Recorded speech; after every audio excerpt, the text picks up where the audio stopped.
In the 1920s, Capone quickly became public enemy #1. Because the mafia was killing people, and he was getting them off.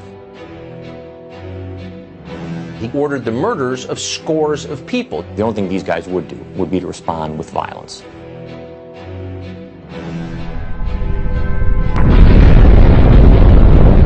His name was Easy Eddie. He was such a good lawyer that no matter what charges they had on Al Capone or his people, they couldn't put any of them in jail. He was so valuable that the mafia gave him enormous amounts of money, the best of cars, the best of everything. And he had a son. But Easy Eddie was thinking, I've given my son everything. Everything money could buy.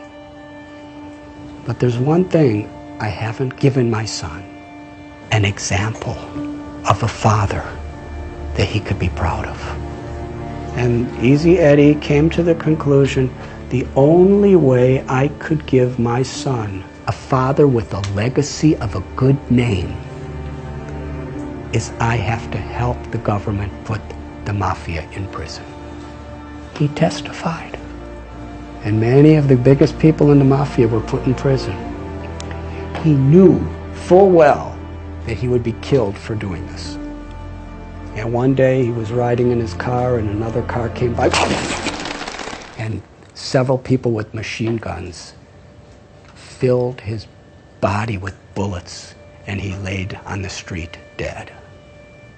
He paid a very high price to give his son a father who he could be proud of.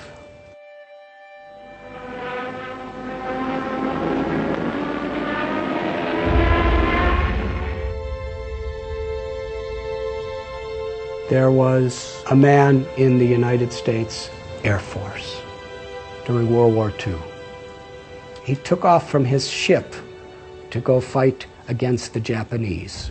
He saw about 9 Japanese bombers coming toward the USS Lexington to sink the boat, and there were thousands of people on the boat. He was alone, and he decided, I have to stop them.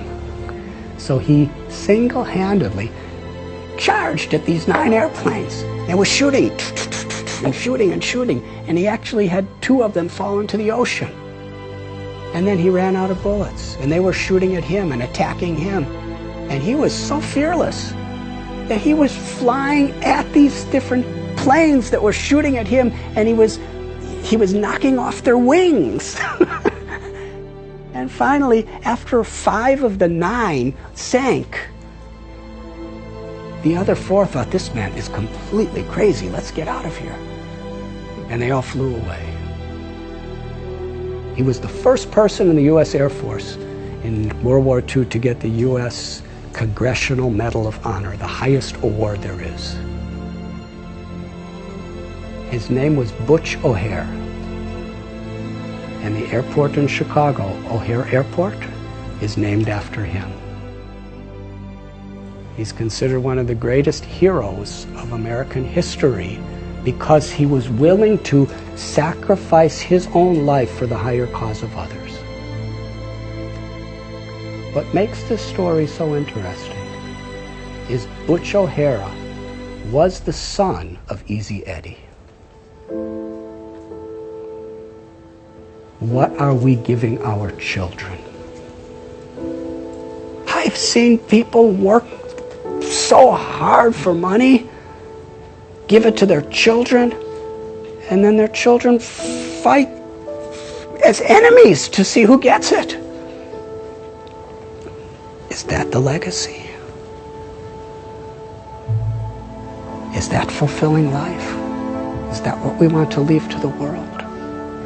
Our values, our character, the grace and the compassion, the love that flows through us is the greatest contribution we could make to our own life, to our families, and to the world. And when we have those values, and we work and we build that foundation, then we could have a wonderful, fulfilling, meaningful life beyond birth, beyond death. And we could leave that as a legacy for the world.